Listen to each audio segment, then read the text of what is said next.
Welcome to the GRWN Woman Podcast. With your host, Marianne and, of course, Shakia. Get ready for candid conversations, expert insights, and plenty of laughter along the way. Of course. Tune in and join our community of empowered women navigating life's journey with style and grace. With style and grace. Love it. Tune into today's episode. Welcome to the GRWN Woman Podcast. Hey, y'all. So excited. We always say so excited. I know, so excited. But we are. Every time. So today we are Icy Stars building, beautiful building. We'll add a video of what this building looks like on the inside. It's a beautiful view. Yeah, it's a beautiful place. And we have an awesome guest joining us today. But before we introduce her, you guys already know how we start our episodes. Yeah, we're going to check in. Let's check in. How are you feeling? So yesterday we did your I knew recording. she was going there. I knew We she was going did there. an episode. By the time this gets out, that episode will already be out. But this is the episode where she tell us her story, and I know that it was a lot for her. So just want to see how my girl is doing today after you process everything that happened. No lie, I was at the gym crying. I feel that I didn't know that I was holding so much. Like it just felt like a release. Like it wasn't a sad cry. Yeah. It was like a, like I felt like I was breathing. Yeah. I literally, so we have a mutual friend, Aaron, that goes to the gym. He simply asked the question of like, how are you? And tears started falling. I was like, what is happening? So I like ran to the bathroom like a high school kid. And but I was in the stall like bawling, like, what are these feelings? And it just was like a release. Yeah. And so I think I'm still processing, allowing people to know so many intimate and ugly things about my past. But I'm just happy that I no longer have to like carry and be so strong. And I'm naturally a G, like I'm hardcore anyway, but that I don't have to have this internal facade. So still processing, but but we're gonna throw it back at her because right now, Marianne is in her chocolate space. Oh, here we and go. liking a person right now. So y'all know at the beginning of the podcast, No. I'm not gonna put you out there, but because she came for me. No, what are you? She is in her dating life. I'm not dating yet. I'm not dating yet. She's experiencing different things. And I'm experiencing different I am things. challenging her to be a little more soft and vulnerable in that space. So how are you doing with that? Check in. I'm going to kill you. How are you doing with that? I'm going to get blocked. I said no. All I said was you're in a space. No, it's different, right? Yeah. When you've been single for a long time and you try to even have a conversation with someone that you like that there's an attraction. Because I've always had really good relationship with men. Like my closest friends are men, and I get along well. But it's different when it's like you're pursuing a romantic relationship, and I'm just not used to it. Especially when you're 3 business days per se. The 3 business days. So it's different. It's like I'm used to having things my way. Yeah. I'm used to getting what I want today, right now. You need to tell me what's up. So I just need to learn how to slow down and enjoy the moment and be okay if it doesn't go anywhere, and be okay with just remaining friends with or people. Be okay with just having fun in the process. Yeah. I'm trying. I mean, because that's the thing too. That is an option. Lord, pray for us. Pray for me. I was going to say, she said pray for us. I'm like, but pray for him. That part, I'm going to keep him in my prayers. But anyways, it's nothing like that yet. We'll see where it goes, right? Yeah. But can we go back to what we came for? So all right, we're going to take the fire off of you. Yes, today we have an awesome guest. We have Blanca Gonzalez here. She is a community leader here in the Milwaukee area. She is a mom. She's a faith-driven woman, God-fearing woman. And we wanted to come into her space to do this interview, to see what she does. So as I said earlier, we're at the IC building. This is an organization that is dedicated to providing tools to the youth, underserved youth in the community, with prepping them in leadership roles, prepping them in the tech world. And as we go through her story, you're gonna learn how she came to the tech world because she had no idea she could be in the tech world. So I'm so excited for her to share her story, and I admire her. I've gotten to know her a little bit more now in the last couple of months, so I'm very excited to have you. We want to say thank you for joining us, and we can't wait for everyone to hear your story. There's going to be some personal questions because we want people to know the personal side of you too, right? Not just the community side of you, but we're so excited to have you. I'm thrilled to be here with both of you. I mean, I have mad respect for both of you and everything you're accomplishing. I mean, I've, met you through the Milwaukee Tech Club Coalition. And then, just researching you with Spin, I was like, who is this powerhouse lady? She's Trying to be like you. amazing. Wanting to be in circles around women like us is so important. So, mad respect. And God, it's been awesome getting to know you. Yeah. Through church, that's like a bonus, right? And then our trip to our retreat was like, this is working out perfect. I get to know her a little bit more. So every part has been just a good journey. Yeah. Thank you for joining us. For sure. So we're gonna just hop right in, right? We just gonna hit it with a hit it, quit it. So as Marian said, yesterday was a very vulnerable space for me. And I shared some of my most intimate and hardest challenges, right? Which now hindsight, I realize it has led me to where I am today. Although I didn't like it, it didn't feel good. It led me there. And so to bring that to today's podcast, my question is, if you look back at just your story, your journey, what was some of the most challenging moments for you that you feel have helped you to pivot today? Right? You're a successful CEO, like you are doing so many amazing things. But if you look back, what was some of those most challenging moments for you that you look at today and realize like that gave me my biggest strength, my greatest strength? Yeah.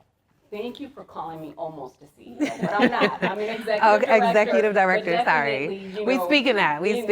Yes, For yes. sure. Where do I start with that? Yeah. Right? Like all of my past experiences, pains, tears, laughter, joy, everything has led me to where I am right now. In the way I think, right? In the way I make decisions, has all been through sweat and tears, right? But a lot of that, it's not been an easy road. Yeah. And that easy road, I'm still going through it. Okay. I feel like, so much of it, you don't figure out who you really are until you go back, right? And figure out what was your past pain, what was growing up like, right? So mom, dad, your community, extended family, your high school, all of that to who you are today. I really had to dig deep. For a long time, I have blamed everybody, especially my mom. We have a very difficult relationship. Okay. Mad love there, mad love.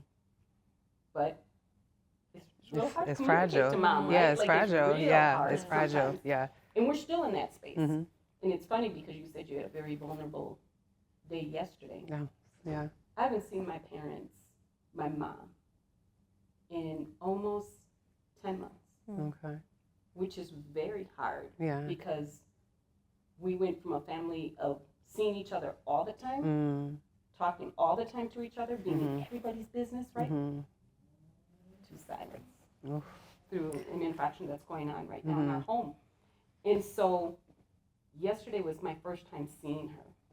And that was really hard. And I had walked away, saying, I think distance has to continue. I think silence has to continue. But I made that decision without crying this time. So I had clarity in where I am making that decision. And that, to me, was a real big leap for me. Without saying, should I think about this, should I not? I just said, you know what, Lord, if this is meant to be, and I'm supposed to continue communication with her or allow more time to heal us, then I'm going to take that opportunity. Either way, I'm going to embrace whatever you want it to be. And it really is for us to still have a little distance. And when the time is right, we'll come together. But I could have never made that decision without all the experiences, right? And definitely without my Lord God, right, giving me all of this, direction. It gives for more clarity in your life. And that piece right there is priceless, right? Is understanding where you are as a woman, as a mom, as a leader. Yeah. All of that gives you clarity to where and how you will respond to really deep situations that are going on that really need a lot of thought to them. So, yeah, I'm still on that road. Yeah. And it's not an easy one that I'm still navigating, because even when you say you come here, everybody says, oh, congratulations on being an ED. Yeah. You must love it. You get to do this. You can leave whenever you want. It is totally the opposite of that. When you lead people, it's work. Yeah. More responsibility than you can ever think. You're talking about people's livelihoods that depend on you, right? And so there's a whole massive responsibility there. And there's a whole bunch of mass responsibility in your own personal life on how that balances out too. So, yeah. It's a lot. Yeah. It's a lot. And these are grown woman conversations, right? Yeah. This is why we're trying to, in this episode, bring the personal side of things, because one of the things that I asked Kia yesterday was, everybody sees the good of you. Everybody sees the success. Everybody sees your pictures in the magazine, but what about the pain? What got you there? So with that, I also want to be able to highlight the things that you've done in the community and the things that you are doing and how you bring people with you. One of the first time that I learned of you was the magazine that you were highlighted. I think it was last year. And it was to highlight you as a woman in tech. But you brought like 4 other women, because you're like, no, I want all my women to get highlighted for being in tech. You could have taken that moment for you, but it's like, no, I want to bring everybody else with me. So let's talk about who you are as a leader in the community, the things that you're doing, because you've had different paths. This is your first time in tech. So I want to kind of go back to where your career began, and then we're gonna jump back and forth from your personal to your career. No, I love that. Thank you for that question, because if it's anything, let me start this off with some pure vulnerability. I know nothing about tech, right? Like, that's that. Yeah. I can fundraise and I can people build and bridge, right? Communities and people together. But I don't know leadership, nada about no tech anything. I'm learning that as I go. It's crazy that you say that, because her and I were talking about yesterday as we start, working together, as we're partnering together. And I said to Kia, I don't know if I can do this. You have more experience than me. I don't know. She's like, yes, you can. She's not yelling. Because I told her. And it's like, you're saying it, I don't know anything about tech, but I'm going to kill it, because I'm still going to find the answer. So I love that you bring that up, because it's giving me. Because the goal is you find a solution. There's the problem, right? And that defines the good from the great, the average from the great. Some people just stick to the problem and they can't get past that. But the goal is to find a solution, because everyone doesn't have the answers. But if you can be the person that says, okay, I hear the problem, now let's find a solution, that's what creates the leadership, right? That's good context. I love the way you find that. So, my parents were community activists when they were younger. My mom started out in education, and then, found herself wanting to do more purposeful work, and so she worked for Sir Jobs for Progress, right, which I think still exists. I'm not too sure. But they were workforce development, right, for the marginalized communities. So her introducing me to my first job as a junior secretary for Sir Jobs was actually for summer jobs, was just awesome.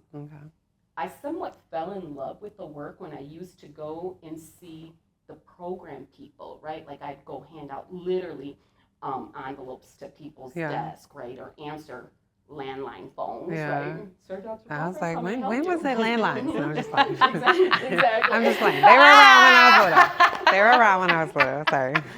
And so, in those fossil years Yeah. of mine, right, really what that came up to was that I used to go into that program area and I used to see all of these youth, right, prepping for interview skills, for going to their new job. And then I would hear of these offline conversations taking place with some of the people in the office talking to the youth about, you are late getting to your site, you can't be late. And these guys would be like really rough around the edges, right? Because some of them were gang members at the time. And they were like, you know, it was, you know, some excuses they were coming up with, but I remember it being somewhat of a confrontational conversation, but it would end, right, with like, I got you. I got you, dude. It's all good. Yeah. So that all really interested me. You know, that there was an interest there, and it was fascination for me because I was like, how do I do that one day? Yeah. I want to do that. Yeah. So that somewhat was implanted, you know, in me at an early age. My father came from a family of migrant workers, and so they would follow crop from Place to location to place. Yeah. location. And so for my father, he had an early his education ended around sophomore year. They came to Wisconsin. This was going to be home for them. And I remember asking him, because I think he's one of the most brilliant people that I know in my life. And I asked him once, why didn't you just finish school? And he's like, and he never would be one to talk too much about the past, but he said, because it wasn't a good experience for me. He said, I barely had shoes, you know, that had good, you know, soles on them. Our clothes weren't what other kids' clothes were. He's like, there's shame. It wasn't, yeah. He's like, so I just started working. And so the one thing my dad was very proud of was when he came into a community of other homies, if you will, who were really about the civil rights movement, right? And for us, our MLK was Cesar Chavez. And so my grandfather and my dad worked very, very hard on that movement. And so that's where they became very involved with United Migrant Opportunity Services, known as UMOS, right? And that was just a real small spot, right, at that time. And then there was the United Community Center, which was literally called The Spot, right? Where it was a little recreational, hole-in-the-wall, little place in a neighborhood, and my parents would go there. And so this somewhat was just community-centered here on the South Side, right? Which was even more enriching for me to be here today, right? Yeah. And Especially so, with the changes that are happening. Yeah. all the gentrification. With all the that has building happened. and yeah, it's crazy. Yeah. So for my parents, they both did like impact work early on. And then my dad said, well, I really got to start like making some money here because this really isn't, I don't see a Because it's career fulfilling, here. but it's Right. not money. Paying the bills. You know, like I'm here for my rasa, right? But at the end of the day, you know, dinero is where we need. You know, for our casa. And so, you understood that Yeah, one. I You're like, understand. dinero. I know money in all languages, baby. I love it. So my dad started off, right, as a brewery worker. He got a job at Molson Coors, which is now Philip. It was Philip Morris. Philip Morris back then. And now is Molson Coors, right? yeah. They've been bought out of Molson. Yeah. And so anyhow, we, you know, beer has been in our family forever. Really? Right? Yeah. Since he got that job. He got that job. His good friend that came with him from Texas, right? Yeah. They follow crop all together, Yeah. so they follow each other. My godfather worked there. And so Miller was just in our life forever. In your family.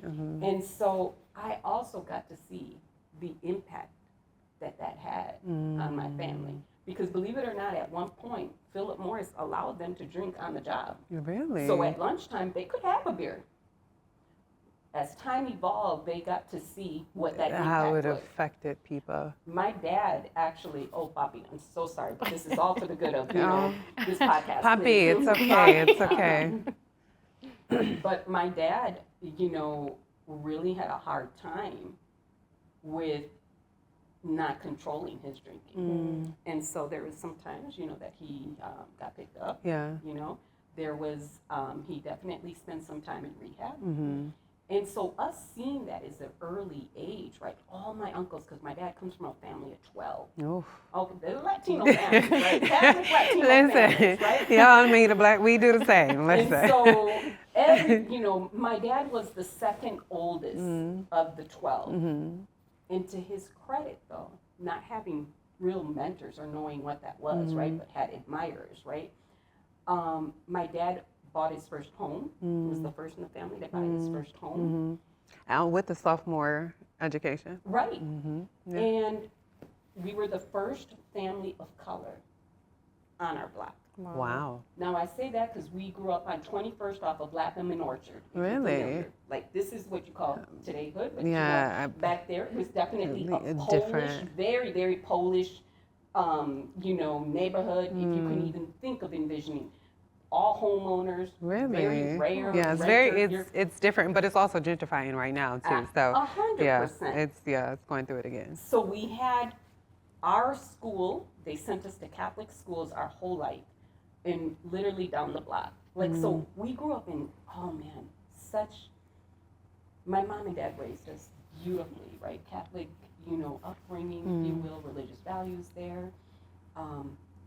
I can't remember wanting for anything, Oof.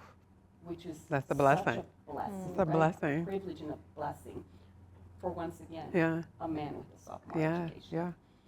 Yeah. And I remember with my dad holding that, you know, title of second oldest, right, in the family. So many in the family would come to him whenever there were issues, right? So just seeing how family has to be there for each other was another thing. So if my dad would get that call from one of my younger uncles about, hey, you know, I need you to come get me. I remember, number one, the rift that would cause between my mom and him, okay? And then I would remember my dad being just like, I gotta go get him. There's no other choice. I gotta be there for my brother. And so that whole, you know, seeing my parents married at a younger age, right? So my dad was 23 and he had 3 children. 3 children at 23. Now that's common, right? Maybe we see that a lot. But I also got to see, and you figure out this later on in life, which is what adds to my, you know, road. Their issues, I had a front row seat to. You feel me? Like anything that would happen, You got to see it. there was no real like church life in our family. We were Catholics, right? Where we would go to church on Sundays, Talk to the priest. and you know, get blessed, and Yeah. you're gonna be okay. Yeah. But there was real no church there. Yeah. So my mom and dad really navigated life. on the Figuring it fly. out. Yeah. Figuring it Truly out. Figuring it out. Mhm. And, you know, it was hard because my dad wanted to be out with his homies. He like, I work. I want to. Kicking it. Yeah. I want to let. I want to let loose a little bit. My Yeah. mom was like, I want to be with you. Because my mom really got this. I Like, think that's what the Latina community, man, huh? she was like, I'm Hint, gonna hint find out. over here. Every time he would leave, let's say on a Friday, Yeah. right? She'd be on that phone right away, landline phone. Where right? he at? Sounds about right. What's Where- that? Did he get there? Like, we would be like, what the hell? Like, what is going on? that? And then to all of a sudden, you know, wake up to those issues when he Yes. did get home.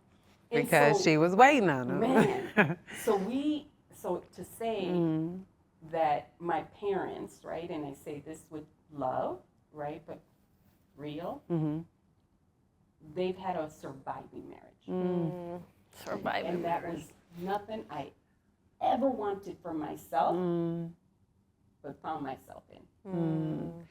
So I want to pause there and kind of go back a little bit because I hear your upbringing, right? And there's smiles and it's to talk about how great it was. And I hear you say that about both parents. Yes. But then we started the podcast off with how fragile the relationship is with your mom, right? And I share similar sentiments. And so I have 2 girls, right? So I'm a mom. And growing up, great relationship. As I got older, it became fragile. And so one of the hardest things for me as I was navigating through the world was wanting and desiring a certain type of relationship with my mom, and then trying to figure out how to be a mom at the same time. And so when I look at a lot of the things that a lot of the decisions, it was fighting not to be her, but still realizing I'm her child, right? So I carried everything I was running from, right? Until I was like, all right, I have to fix that. And so just hearing you say that, and you're like, you made this decision when you guys talked yesterday to say, I need more space. How has that, one, affected you as a mother, as a leader, but two, what was the change? What was the moment where it changed, and how did that impact you? I know that was a lot of questions. Yeah, no. And you know, I think seeing how my mom dealt with conflict, my dad was the calm one in the family, right? Very chill, not a confrontational man at all. If anything, he'd be like, you know, Yeah, I'm out. like, I'm going to the back. Yeah. Like, just too much. Right. So we gravitated to that more, right? Okay. And call us, you know, because I come from siblings of 4, so it's my older brother, myself, my sister, and us 3 were 2 years apart. Okay. And then my parents had, as they will say forever, or at least my mom will, a very planned child, right? Which is, you know, the youngest, right? And so there's that in itself, which that's the another intercession, podcast, right? And so looking at how my mom and dad dealt with communication, I sort of gravitated to one style, right? And I always said, man, when I become a mom, I'm going to do things different. And we all say that. All the time. Mom, I'm going to do things different. I remember watching the Brady Bunch, right? Because like TV land at this point, if you even know. Right? Like, do you know? You know, oh my God. There's Brady Bunch. I am not that much older. I didn't even grow up here. Yeah. Ah, What happened? what did it say? I think, battery? Is it the battery? Freak. What is SIM card? No space on the memory card. Is that the only one you have? No, I have brought another one. Darn it. We got to remember the Brady Bunch. I can't believe you don't know the Brady Bunch. I don't. I cannot be that much older than you. When I hear it, I'm always like, oh boy. When people Oh, are my like, goodness. what is New What Edition? is that? I'm like, what? You don't know who they are? Oh my goodness. Do you know who Lil Wayne is? Yeah. She don't know who Lil Wayne is. Okay, I know who that's Little Wayne is. What is wrong with you? You don't know his songs? I know. Mrs. Officer. What is that? Mrs. Officer. With, isn't that with Jeremiah? No. It's with Bobby Valentino. I love Bobby Valentino. His songs are just so aggressive. Like, I mean, he's a rapper. I know, but He's a rapper. I like T-Pain. T-Pain, I like his like a mix, a good mix. Yeah, he actually makes really good country music. He should have just stayed Country in, music? Yeah. T-Pain? Yeah. I never heard That's country his music. first love. It's country music. Yeah. Interesting. That I didn't know. Yeah, but he actually has a full country album out, but he got more stardom and fame in his music. Because he was a producer, he was a writer before he became Okay, an we're gonna artist. start it again. But So yeah. we gotta start with the Brady Bunch. Brady Bunch. But you have to So- listen to the audio to make sure you remember to go back. Yeah. So Brady Bunch. Yeah. That you don't know. Yeah.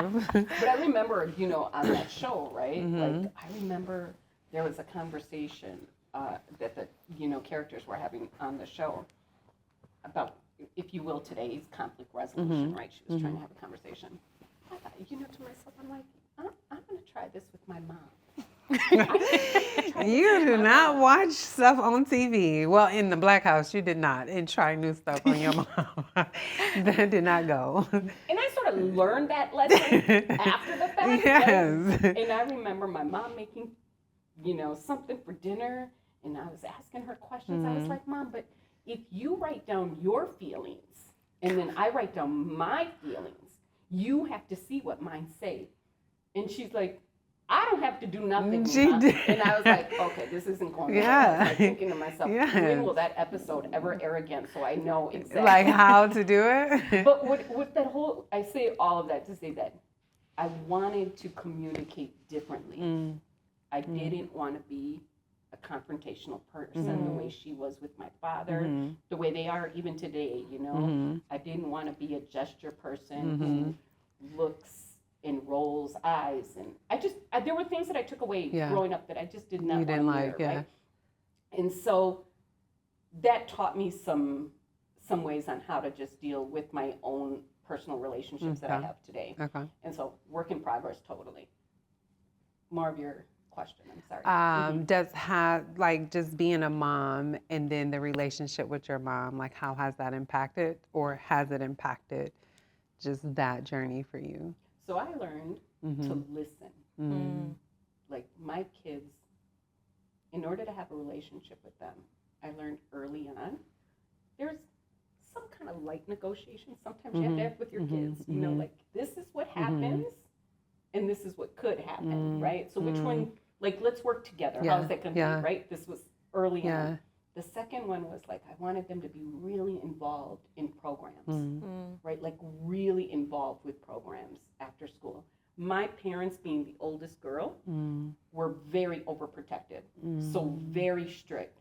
So that Girl Scouts, like I was in Girl Scouts as a young girl, and I couldn't go to campouts because they were overnight. I couldn't go to sleepovers for That's girls' how my birthday mom parties. was. I don't remember ever spending a night with anybody else. And I remember just crying because all my friends the next day would be talking about how great it was and everything, and I could not join that conversation. It was just like, and so that built up a lot of resentment there, right? But also, it was such a confined household on top of that. My brother could do anything, but I couldn't. And so there was always like, well, if he did it, why can't I do it? Well, he's a boy. Well, you're a girl. And so I had to deal with all of that. So by the time I, went off to school, I went to college like this. Oh, what a I can't wait. That's me too. I'm ready. I didn't go at all thinking about school. Who classes. does? To be honest, we getting I was lit. like, you know what? I want to. It's freedom. And that freedom, not understanding at all what that meant, right? And having parents that never had, I was the first to go. Let me just tell you. Where'd you go to school? 9 months later, there was. Lisa was college. Mine was high school. And so, I mean, it was one of those things where I was like, is this my situation? Yeah. And having to even share and tell my dad was the hardest thing in life, right? Because I know he had dreams for me, and goals for me. Yeah. But I'm like, I'm going to be a great mom, Dad. You wait and see. Yeah. And I remember him being so compassionate and saying, that's going to show in how you raise them. He's like, but you'll stay here with us. Because I really didn't know. Like, I didn't know if I was going to get the boot or what. Yeah. Like, I just you didn't know scared. what would happen. The conversation with my mother went very differently. It went so different that I don't even want to share it because it was so ugly. But she put the fear of God in me. And she also, she just said things that day that one can never forget. Words matter. Listen, words matter. And you hold on to that for a very long time. I was talking to my mom about that on my way here, actually, and she brought up something about my previous marriage and like asking me if I would ever give it a try. And my answer was, if I ever. Even if I wanted to give him a chance, he says so many things to me that I can never forget. That although we're really good friends today and I love him as a friend, the words. As a woman, I will never forget those words because words hurt so much. Even my mom has said some things to me that I'm like, you say that to your daughter? Like, they stick. It's hard to forget words. It's hard. So that never, I'll just say that right there was like, this is why I can't have conversations with you, Mom. And I knew I never wanted to have that space with my children. And so, like, let's just take sex, for example. sex is taboo, growing up in Yeah. our household. We Oh. could never Oh, talk about it. listen, I grew up in like Pentecostal, like You know. apostolic. We didn't know. talk about it, No, but I it know. happened, Yeah. right? Like things are happening all around us, but yet it was, It was not, you you don't don't have talk that about it. conversation. Yeah. Furthermore to why I wanted to get into the work that I Yeah. did, because I was like, conversations can't not happen at the dinner Information table, around the needs to dinner happen, table. I yeah. don't care. If you don't share sex with your children, what is going to happen? They're going to figure it out their way. Why not Prepare them. And their school already Yeah, talk about this. yeah. I remember when I was in high school when I Yeah. first started hearing about this, and I'm like, my mom has never talked to me I about don't what a remember condom is, learning what about birth it in control is. school. No. So because the school taught Yeah. me, I was like, I'm already doing it, Yeah. so I'm gonna go to the No. doctor and ask them to give it to me. When my Yeah. mom found out that I was drinking birth control, Yeah. I got the biggest ass whooping, and I'm Yeah. like, because she asked me, why do you have that? My big mouth was like, why do you think I have it? Oh, see, no, that wouldn't have worked with me. But I'm like, Mom, at least I'm being safe. Yeah. So it was. No, mine's happened after when my mom found out. Okay. It wasn't even a conversation. It was you're going to get on birth control. And it still wasn't a conversation after that. Right? Oh, like, yeah. you would think, like, okay, I'm going to tell you why. And it was like, nope, because I don't want you to have a baby. And I still got pregnant at 17. Yeah, same. My mom never talked to me about it either afterwards. So. It was just so strange, that moment where I was like, you do realize right now, well, and be clear, Yeah. I should want to say this.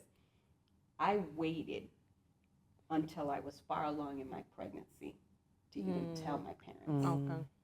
for a reason, right? And my dad embraced that. Janita did not. No, she did not. And so that was really hard. Really hard. And so what I took away from that is that I knew that I needed my parents' support through that process.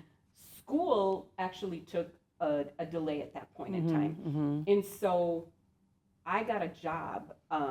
My first job, like real first job, was working for the Social Development Commission, SDC. Okay.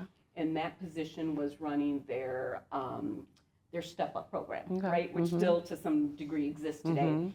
And it was all about working with youth. And the one thing that I found out about it was like, I love working with young youth, right? They're so impressionable. They want to learn. Yeah. And I was, would be like, okay, are you guys taking care of yourself? Like to the girls and to the boys, like, no means no, blah, blah, blah. So I started thinking about all of this, that opportunity that I went through for that school year, that academic school year, led to one job after another, which really was like, wow, it was so amazing just to see, like I went from SDC to United Community Center, UCC, running their summer programs and then after school events, and then wanting to put my own flavor to it, right? Really, really wanting to work with it, which I loved even more because that meant I had a little bit of decision like you like this authority there. A little bit of mine, little Right. flair, Well, and at that point, it was still very male dominant, right? Because I was working with the youth diversion program, which was all guys running it, but they listened to my voice, which I also found was at sometimes either I was over-talked, right, overshadowed in some areas, lots of inappropriate conversations that would be considered, right, sexual harassment. I learned to deal with that all early on, right? And understanding what really the wrath was if you ratted someone out, right? Like that was a whole other thing that I had to learn at an early age. And so those opportunities really prepared me, right, for understanding what kind of work I wanted to do, right? Like impact work. Yeah. And my early pregnancy, right, at 19, 0.6, I think it was. 19.6, not the Right. 0.6. That I knew I wanted to have impact work where I could reduce the risk. So being able, right, to work with, members who were in gangs to, give them alternative programs while they would be peak time in the streets, right? What could I do to speak to young girls about either waiting to have sex or preparing them, right, to have sex with, the adequate, help, which, any kind of birth control measures. And so it was really about building something different. I just knew like this work felt good. What I learned early about myself too, right? Because at that point, you know, my husband, I would start bringing my homework with me. What does that mean? I had no barriers. There was no boundaries. There was nowhere, nowhere. Yeah. So if there was someone who didn't have a home, I'd be like, you could come stay with us. Wow. And gosh, I will tell you, my husband's so great where he would be like, do you trust him? Yeah. She's a great girl. I've known her for a while. He's like, okay. Wow. And so That's was how you know great. you're in your space and your purpose, because a lot of people, including myself, probably Me would just too. not bring people into my home. Absolutely. No, Like, no. I was just wrong in all ways. Yeah. But that relationship still with that person was amazing. It's still amazing. But it felt good, and my kids have seen that too, right? Like, when do you bring someone home? When they're in need, or how can you help, or whatever, and elevate. So I just will tell you, like, doing the work I do now, I've always figured I cannot work for an organization that they don't align and really say what they're going to do with their mission and vision. Yeah. That cannot Yeah. happen. Yeah. I worked for the Boy Scouts of America, and so loved it. Some of the best training, professional development ever in my life. As a matter of fact, here at IC Stars, I'm constantly referring to, well, you know, the training I received at the BSA was really good. Was this, Like, yeah. Blanca, if you don't stop with your Yeah. BSA. But you know what? It goes to the point to say, I really valued what they taught me and the professional I became with them, right? Being able to work in different communities and understand that it's not just, and this is what really pisses me off about companies who feel like, just go recruit 20 kids and tell them you're taking them to camp. Just go do that. Yeah. Because it's that easy. Yeah. That's building a You relationship. have, it's the trust, it's the the trust. That's process. getting a cosigner. Yeah. That's getting. That's not creating an a dynamic, overnight because deal. in our communities, It's our community. trust is everything. It's everything. and you don't get it easy, right? And Like so- you work for that. No. Yeah. Yeah. And what I learned is that when they would say we have 50 slots to take 50 inner city boys to the camps, and I'd be like, okay, 50. let's see how this is going to Yeah. work. Out of 50, I was able to take 12. My first year, we take 12 to camp. And one thing that I will tell you, I do love the Boy Scout program, right? It teaches life skills. You know, it really prepares you for manhood if you stay within the program. But one thing that I remember is, like, I took these kids to camp. Yeah, I'll go. I want to go swimming. I want to go do whatever. And I'm like, okay. What I wasn't prepared for, right, was taking them to camp and them never being out of the city. They were real far. Oof. When the lights hit dark Yeah. and it's just nature, you see the fear come out of Yeah. Because the boys who exposure. are Yeah. very, very confident in their space. Insects that they'd be like, look what's on me. Relax. Yeah, It's yeah, not gonna hurt you yeah, like that, okay? Yeah. Um, But exposure is so important. it was so different. It gave me such a complete different regard on how I need to market different communities and prepare them for really. So what you career. learned with that experience helps you today. That's super dope. I love it. And that's like leads me to like IC Stars, right? When we have our recruiter go out there, I know that she's only going to get so far in some certain areas. Yeah. At that point, that means you're building a relationship. Like, this is what we need to do. We're fighting the hidden talent in the Milwaukee area that doesn't have a voice, that is great at what they do in their homes, or, you know, or maybe a career change. How do we get to them? How do you find them, right? And That's how a do you build skill. that trust with That's them? a skill in itself, Yeah. right? So for me, really building like a team that's going to make a great organization really get to the next level here in Milwaukee, right, is getting the right people. And sometimes you don't find those right people right away. And you have to build the people that But you you have. gotta invest in every person. So I always say, I don't really care what your resume says. I don't care that you went to this school or that school. Yeah. I need to know you. So if it's a woman who's in a Zumba class and she's great at what she does and she's a people person, I can train you to do the rest. Because I know who you are. That's what I want to do. Like when I work with a team of people, I want to make sure, how can I help you? Yeah, but grow? that's also from your background. It's 100%. And being raised in a dynamic that allotted you to learn the skills of people and the people energy. But Yeah, no, I love everything that you've shared, and I want to say thank you again for being vulnerable and opening up.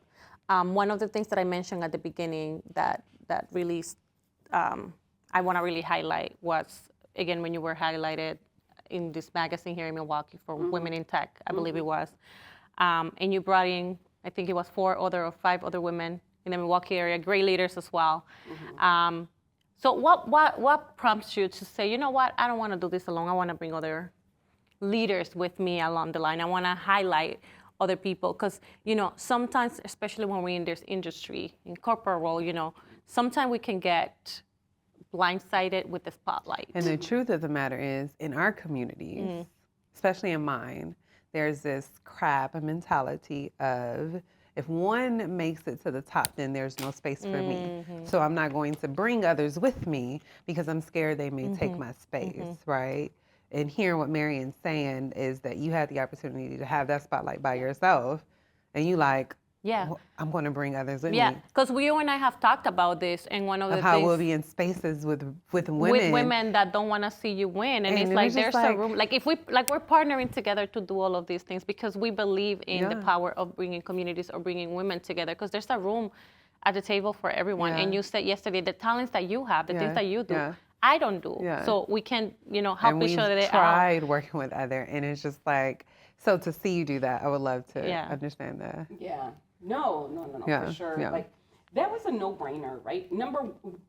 For me, it's always more enjoyable. To church, on Sunday, what brings me joy versus happiness, right? Joy is bringing people with you. Like that offers me a certain kind of happiness right there, where we're all winning. Yeah. And then when you're having, women, Latina women, be able to be acknowledged, where we're talking about women who really didn't have a lot of, I'll just say, they all had their shine different ways, right? But I knew what kind they of were message capable that was going to of. send if I did it with us. Intention. You did that with intention. And then we had also discussed a few times, I was like, I'm not going to ask her because she's had it for years. It's time for my peer group to elevate. And you know what? I shouldn't even say my peer group because I was older than all of them. I know I am. But I loved working with Leah Ferrari when she was here. What I knew about Leah is amazing at what she does, right? And she is committed. Listen, when she believes in something, she believes in it. I've worked with her too. Yeah, she's amazing. It was a no-brainer for her to be part of Tequila. Francesca, I don't have to say much about Francesca's a powerhouse, a community pillar, so smart. I always wanted to work with Andrea, like Andrea. That's what I started with. I always wanted to work with her. So her having, worked with me both and, being that being her thing, I was like, why not? You need to be. And Julia, you're just so special. She's just Julia. And I just loved her, at one of the few women in the SAP, area of technology. I mean, she's a powerhouse in herself. And I know, is there one? Hasmeen. We all love Hasmeen. Hasmeen is going to make me cry. Hasmeen is like something magnetic about she's her. Like, I tell her all the time, like, you're a light, like a quiet light. Until the room goes dark, you don't know that you need that light. Yeah. And I always give her 100%. That reference of, until the room is dark, you will never know you need that. And that's how she is. You never know, like, how magnetic she is. Because until you're having a conversation, you're like, I didn't even know I needed this conversation. And she's what I love about her is her poise, right? Always cool. she's never Yeah, gonna freak out. listen. Like I could freak out for everybody in this she, room. when I say she one of my I freak out every G's, day. she's one of my out every day. she's one of Our the person, we on the team. an Yeah, affirmation, she's one of my right? sisters. Yeah. So being, and you know what? I want to make sure that I highlight Yeah. Dr. Victor, right? Oh, Amaya, Dr. right? Victor Because he was Amaya. supposed- I really fought hard Yeah. to get you on the magazine. They just Sorry. would not let it happen. Sorry, But bro. you're amazing in your own way. Yeah, we'll do it again. Yeah. It's gonna look very different. But you know, with us ladies, right? I knew the message that was going to send, and I wanted that to be propelled more to others, right? And Love that. that's what makes you amazing, is that you knew, right? Like, I could It's do a this by message. myself, Definitely. but if I bring a room full of us, Most definitely. they gotta pay attention. Absolutely. I In love which, that. what was the magazine? The name of the magazine? Biz Times. It was the Biz Biz Times, Times, and they yeah. were featuring, you know, women, right? Leaders and women in that area. Yeah. And it was Sorry, I like don't leaders, remember. leaders to know, or leaders of the year. But no, it was super dope, and y'all looked amazing. Women of, is it distinction or because there's two of them. Women of influence and women of distinction. I think this was distinction. Yeah. Y'all look good, whatever Yeah, it it was. was- And it y'all was was super doing cool. Like, the color code, y'all was, I was like, okay. and like you said, you paid attention because it wasn't just one. Yeah. It was a group. And I was like, Okay. let me read this article. Man, you should see that morning of the article, Yeah. like, it started just like a week or 2 weeks before. Yeah. What is the color code for this? For me, I've never cared about that kind Yeah. of stuff, like the details, Yeah. like photo op and Yeah. everything. But working with other women who are detailed in that way, I was like, I'm not doing this with you all. I'm gonna You show said up. it's too much I'm pressure. gonna- no, I'm not doing it. And then to find out the day of, people had marked, you know, they were going to do makeup artists. And, hair. you said, what? I missed the memo. I'm getting in on this. You said, I'm getting come in on, include this. me. I'm going to get a book and agent, and I'm going to make it all happen myself. I love that. So this far in your journey, what have you learned that you would tell the little girl That's good. in you? Like today, you think back and you're like, man, this is what I needed the little girl in me to know. That's a good question. I'm going to answer that by going back to one of the questions that you asked earlier, and I'm not sure if I even answered that one, about a mom and how I am now, right? I listen to them. I really listen to them. They know that I'm your mom first, and our friendship is starting to build now that they're adults. It's starting to happen. But I'm your mom foremost. I don't want to party with you guys like that. I don't want you to disrespect me, right? Like we're not There's there. boundaries, we'll right? never be there, There's right? In that boundaries, kind of- yeah. And most importantly, I've always told them, you need to tell me first before anybody comes to my door. So I've always loved that about my daughter. What she said to me once is that she was having this conflict with a friend, or her friend was having a conflict, and we were in the car and taking her friend home. And her friend and her were talking, and then she said to her friend, you could tell my mom, it's cool. You can tell my mom. Aww. And I thought about that, and I was like, she's a whole 12 years old. Do you know, I would have loved to have that with my mom. And so my son, the same thing. When that principal called me, and I saw her number come up once, and my oldest was in high school, and he was telling me what was happening in school. I saw her number come up, and I'm like, I've been waiting. Yeah, I was hoping you weren't going to call. Yeah. But He told me, yeah. yep, so what's going on? And you know what? I was not shocked at all. I was like, this is what's going to happen, right? So I love the fact that my kids trust me enough to want to share those kind of issues. What I would tell my younger self is maybe having listened instead of not looking at your parents don't not want you to have fun. They just care. They just care. You don't understand that at 12 when you don't get to be with your friends, right? So you take that's different. And when I see little 12-year-olds here having relationships with their parents and everything, I always become envious because I'm like, that's a great relationship. Yeah. You need to continue. You need to like, keep you're that, yeah. pouring to your kids even more. Like you're doing amazing, right? Like I think maybe I would just be more of a listener to know that my parents really wanted the best, even though they didn't communicate it that Because way. they didn't have the tools to understand it. Oh, that was good. So, yeah. That was That's so really good. So in the line of that, as we're getting closer to wrap up, you said you told us what you will tell your little girl, and you also talked about how close your family was and how distant you guys have been and how tough it was for you to see your mom yesterday. So I think this is a podcast of healing and releasing. I told Kia yesterday, healing and releasing.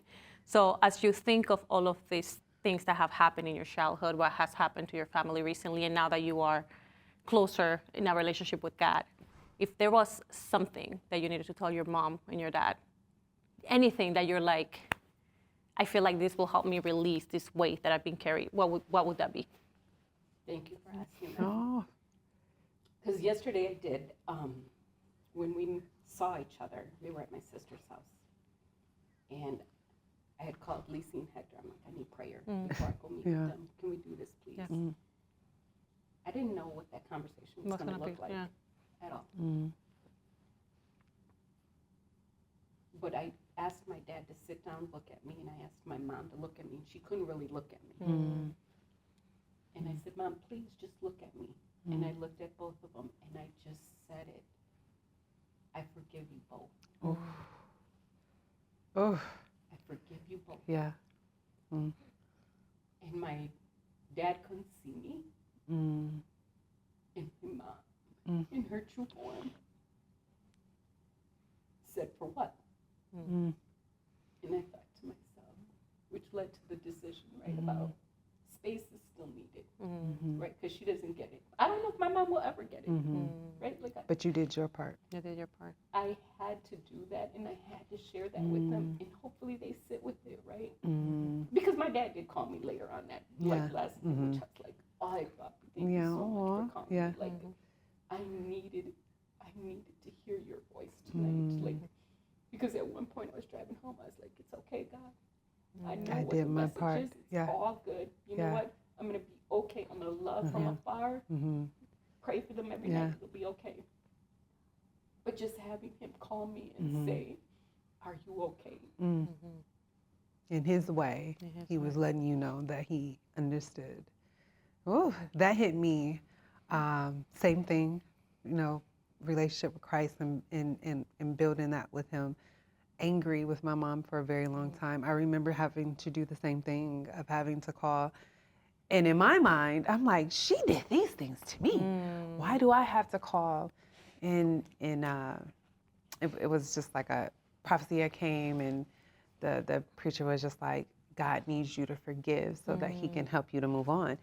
And I was just like, you know, and the encouragement was to like call your mom, ask her to forgive her and ask her to forgive you, right? And I instantly was like, but why do I? So I was mad at God because I'm like, right? And I remember doing it. And it was this moment of like, although it wasn't what I wanted in return, for me, it was this like, I did my part. Yeah. Like, You did it for I you. did my part, and I'm continuing in learning that so many things happened to my mom as a child that for her, she's figuring out life herself. Like, my mom had 5 kids by 23. And so the older I get, the more grace I'm learning to have. Sure. And then once I let the anger go, I was able to see her. And the craziest thing God revealed to me, that she was still 17, because she had me and my brother at 17. And so she stopped living at 17, right? Because she's been a mother ever since. And so for me, it was more so he needed me to let go so that he could show me what she was dealing with, because I have the tools. I have the opportunity. Like, I have a support circle. I have people that love me that's like, that can guide me. She didn't have that. Yeah. And so in that frustration, I was just like, wow, this was the reason. And so I say that to you, and I'm sure you understand that when we do our parts, like, he will continue to reveal to us what we need to do so that we can stay strengthened. And that's why when you said that in the beginning of you had to make the decision for the space, I did the same. Like I said, shoot. We have to tell. But I said the same, yeah. For me, it was, my mom lives in Atlanta. But I was like, I'm just going to text once a week to let her know that I'm thinking about her. And that was it. Like, I was like, I'm just going to consistently do my part. And I can't worry about the rest. And that's where we've been for the last couple of years. If she doesn't reach out, if she doesn't, like. And you know what? It's 100% what you're saying, too. It is all about her past trauma. Mm-hmm. It's all about that. My mom will never, I don't think I'm hopeful, Mm-hmm. but I don't think my mom will ever to be able to be an active listener. Yeah. I don't think she'll ever be able not to make it not about her. Mm-hmm. Like, everything that's going on truly has nothing really to do with you, Mom, Mm-hmm. but you've made it all about you. And so, in all negative ways, too. Yeah. Like, no one can, she's still the victim. Yeah, And you're like, this is not your story. it's so not your story. Yeah. And that's where I'm like, Mm-hmm. where do we, where can you start processing? Mm-hmm. Until you process your childhood drama, Mm-hmm. we're never going to be able to heal as a relationship that you may want. Mm-hmm.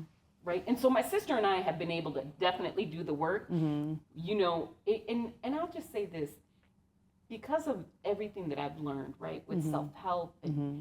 and healing therapy, all of those great things, I'm able to embrace my parents for who they are. Mm-hmm. You know what I mean? Like, Mm-hmm. that's the most important thing. Mhm. Embrace them for who you are. Mm-hmm. Because I don't take it for granted at all that I can call my dad Mm-hmm. and he will answer. Mm-hmm. I don't take it for granted that my mom is still living Mm-hmm. and I can call and she Mhm. probably will Yeah. answer. Yeah. Do you know what I mean? Yeah. They're alive. That Yeah. in itself Yeah. is a blessing. Yeah. And it's the work. We had like a slight delay in the camera, but I wanted this part to keep going.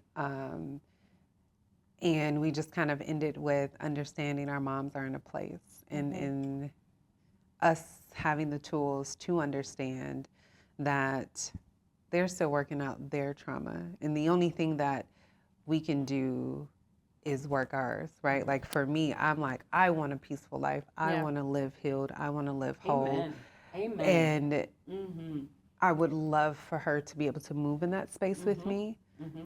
but I can't stop living, right? And so and that's why as you're talking, it's like it's pulling on those strings because it is still encouraging me to keep doing the work. Mm-hmm. Like, I would love for it to be different, but until then, I just gotta keep doing the work. Yeah. Well, and in this point, right? Yeah. I love doing it with my children. I Yeah. love doing it with our mighty Lord. I love doing it with my church family. Like, Yeah. Because He will still give you what you need, even if it's not what you want. Preach, girl, preach. Like, that had to be rebuilt to me. I remember like one time, and then we can move from this, but I was crying so hard, and I was just like, all I've ever wanted to do was to be loved. I said this to God, and I was like, because I didn't meet my dad till I was 14, and I was like, this is so unfair. Like, and I was always surrounded with friends who had both parents, so I had to see that. Right? But I met my first child. I had her at 17. I met his mom and his dad at 14. At 14. And instantly she became a mom to me, right? And so they have been so instrumental in my raising and my children's raising. And I remember God saying, you've always been loved. I gave you proxies. My first lady has been a mother since 17. Like, I've always had people, my pastor, like he's been a dad. But because they weren't who I wanted, my birth mom and my birth dad, but he showed me like, you've always had a proxy, right? And I had to repent because I'm like, half of the things I learned about a man came from those two men. And to this day, when I say a man comes into my life, they are the standard. I'm like, do you line up? And so God will give us what we need, but it does not necessarily mean it's what we want. I love that you say that, because embracing those people when they come into your life is so, is everything. I remember in my younger years when my husband and I were going through some really, intense stuff. Yeah. I remember going to an event, and I invited like a few friends Yeah. to this event, and I'll never forget, I was complaining about, the fact that he hurt me like this, and did me dirty, and Yeah. now I'm raising 3 children, just going all out. Uh-huh. And I had just met her. Yeah. Okay? She was my She was senior like, what's by happening? 15 years. I think she was my senior Yeah. by 15 years. Yeah. And I remember her saying, so what? Oh. It's over. Mm. Blanca, you are here in this wonderful space. He's going to do what he's doing. What are you doing? He's living. What are you doing? Oh. Period. Wow. Wow. She's like, please do not tell me. We are going to have this conversation when we go out next week. And I'm thinking, where am I going with you? Right? I latched onto that woman, and she mentored me. Oh, man, did she ever mentor and really discipled me to another level with other women, her peer group. So I came in being like the young one that they really latched onto, and were helping me through my, turbulent marriage. And I remember when I would come to the table, it was called Simple Abundance based on the book. Okay. And when we would come together, I remember being like, oh, I'm so mad at him, man. He just doesn't want to make the bed. He don't want to do nothing in our room. I'm just like, I remember those days. And I remember Tell me about it. Beautiful Miss Vicky said, like, that's what you're complaining about? That he don't want to make the bed? Baby, pick your battles. Oof. Pick your battles. Marianne, pick your battle. She said, don't even. She goes, you know what? You're wasting something. You too. Pick your bottle. She said, don't worry about Yeah. it. Think about all the other stuff you and him could be doing together, but you're pissed because of the bed. She says, truly, make the bed. Be done with it. Make it your way. Because if he makes it one way, you're probably You not ain't gonna be gonna like happy with So it. make the bed. Yeah. So they just taught me once again. Yeah. Those women were so powerful, instrumental in my life. I almost want to say they saved me at one point, from myself. He gives us what we need, and we they- don't even know it. To this day, any of them, I probably would just, drop anything And for. go. Yeah. Yeah. I know you're finna go to the gyms, the Grown Woman gyms, but my last question for you is, because I had this revelation moment, right? Year 40, whew, the big year. Jesus. And I had this reflection, and I was like, I'm so proud of me, right? It took a while to get there, and I'm like, I'm so proud of me. And I just kind of had to go back through, like, I should have been crazy, I should have been in a nut house, like all of these things, right? And my question to you is, as you sit here today, what makes you proud of you? Great question. Well, before I answer that, I'm going to say there should be billboards about you. You're an amazing, amazing woman. Don't do Facts. it. People are only privileged to get to know you. Oh, don't do it. Like you're an amazing, amazing soul. Wow. I had enough tears yesterday. I did. I think I'm still figuring that out. I'm still trying to figure that out. I think there's things there that I'm very proud of, right? Very proud of.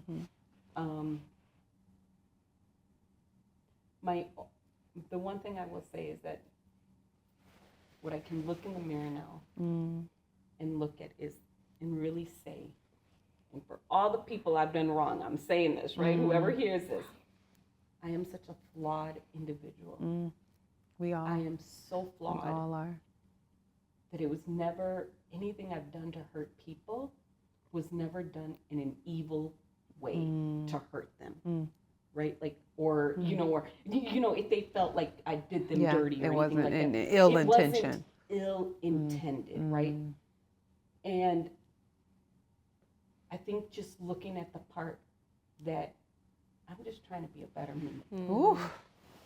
Trying to be a better me. That is the line of the year, trying to be a better me. I'm really trying to figure out, what does that look like? What does it feel like? And once again, ever since my change has happened, right? I've just liked me more. I've liked this version of me. I just like me more. That is an amazing place to be in. I'm just trying to be a better me, and I like me more. You know how much peace that is? It is. You know how much joy? So peaceful. Oof. It is so peaceful Yeah. when you can literally, right, like kiss your kids with like, I love you. I love you so much, The right? purity. Come to church and not feel like, dang, I gotta go to church, right? Yeah. These are things that I love right now. Like I'm doing not what I like, but what I love. When you get to this age, you already know that you know what you don't want. Yeah, you hitting on one-liners. I'm at an age See, where we already- I love what I like versus liking what I love.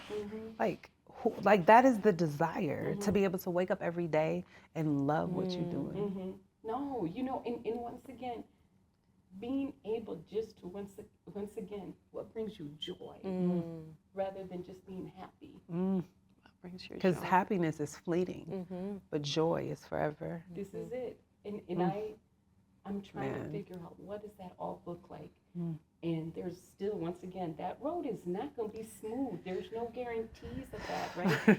So I'm just trying to take every life lesson and bring it to every challenge I have to say, okay, how are we going to deal with this today, Blanca and God? How is this going to work? And to pray that, you know what, that it's the right thing, and if it's not, it's okay. It's okay. We have such a forgiving God, right? And That's the part. learning more That's the and part. more, right? That People aren't so forgiving, but God. Man. Every time. and I think Every that's all the time. Listen. And so I'm learning this part about me more, and it's just feeling good to wake up and go to sleep. I don't even feel like we need a grown woman advice. She already said it. I know, but we gotta end it how we ended. I love how my open goodness. and vulnerable you were. You was I just feel like these dropping last 2 one-liners. days I gotta go have been back and too take much the notes. for me. I'm like, this vulnerability is here. Ain't nobody interviewing me, okay? Today, too. Ain't nobody interviewing me. No, you're next. The need, but I'm no. good, but I just want to say thank you again. We really appreciate you being I so feel we open. still need the yeah, but let gems. me. Okay. We're gonna get Okay. there. We've just started to get to know each other, but I just see a light too when you walk into spaces, and when you hug somebody, you can feel that love when you give me that Yes. hug, and when you ask me how are you, you can tell that you care, and I admire that. Thank you. I admire that so much, and how you are trying to uplift others. Yeah. You know, I've seen your presentation of leadership when we went to the retreat, so I just love everything that you're doing, and I know that you're going to continue to do amazing things here in Milwaukee, in your family, and I know that God is a God of new beginnings. I always say that. New And beginnings. He's going to fix it all. Yes. He's going to fix it all. But we always end with an advice, and it can be anything that you want, a grown woman advice for those who are watching and listening. So if you had an advice to give to, it can be men and women, right? But it's a grown person woman. advice. We call it the grown woman advice. gems. What would it be? What would that be? Yeah, I think the standing advice I would give anybody, right, that I give my children, if it didn't work for you right now, don't give up. Try again. Oof, Love that. Just try again. it right? didn't work for you we now. We put too Don't much give up. pressure on ourselves to have to make it right and perfect the first time. Oof, If it doesn't happen that way, and I think this is what technology has yeah, showed me, yeah. right? Like technology is all about I trial love and it. error, trial and I error, love it. and finding solutions, right? But with that comes a lot of critical thinking. And so sometimes we will market something, and the prototype will look some way, and it's supposed to deploy, and it's supposed to look a certain way, right, and be perfect. That's not how it goes, and that's not how our life goes. What I wanted my Brady Bunch, version to be is definitely not going to happen for me. My path is a little different, and it's come with a lot of tears, right? Lots and lots of hardships. But I'm here right now with you both, and nothing has stopped me from being able to try again. So I say just try again. Try again. Try again. The vulnerability. Yeah. One, I'm honored because you didn't have to share. Yeah. I know I walked in a room and I was like, the goal is to create a space, right, that you felt that you could be vulnerable. So thank you, right? Y'all created it. You all did it. I don't know. I don't know if I'm gonna be like, what did I? Okay, but no. No, because again, for me, I'm always honored to be with women, but I take it as a God-given gift when I can gain something, right? And throughout the whole conversation, you were real, you were honest. You put your title down to the side and said, I'm going to give you me. And you didn't have to do that. Yeah. You didn't have to do that. You didn't have to show us a side that made you a different person. And so getting to see this makes everything else that you do so much greater. You know, just being around women, I love that you're saying that. Thank you so much. Because just being around women, right? All of them, especially working now with women that I'm like, like you are bad. Yes, like you're doing your thing. You feel me? But when you get to know who they are, they're like, this is who I like more. Yeah. Is me. I'm just trying to figure this out. I've had this success. I've had, all of this. I don't know who I am after that title is gone. Yeah. Now at the age of 55, 56, I'm trying to figure that out. So when I'm hearing this from women, I'm like, man, I love that people, it's never too late to reinvent yourself. Write that down, write it down, write it down. Never, because you can start today. Absolutely. Blanca Boy Scouts, everything was Blanca Boy Scouts, Blanca the BSA, Blanca this. So when I came here, it might be Blanca IC Stars, but the more I can do this, it will just be Blanca. Right? It will just be Blanca. And that's okay. Well, Guys, listen, this if you didn't get some gems from that, oh my goodness. I don't know. But again, thank you so much. Guys, make sure you like, share, and subscribe to our channel. Share, and subscribe, guys. And we'll see you on the next episode of the GRWN Woman Podcast. Bye.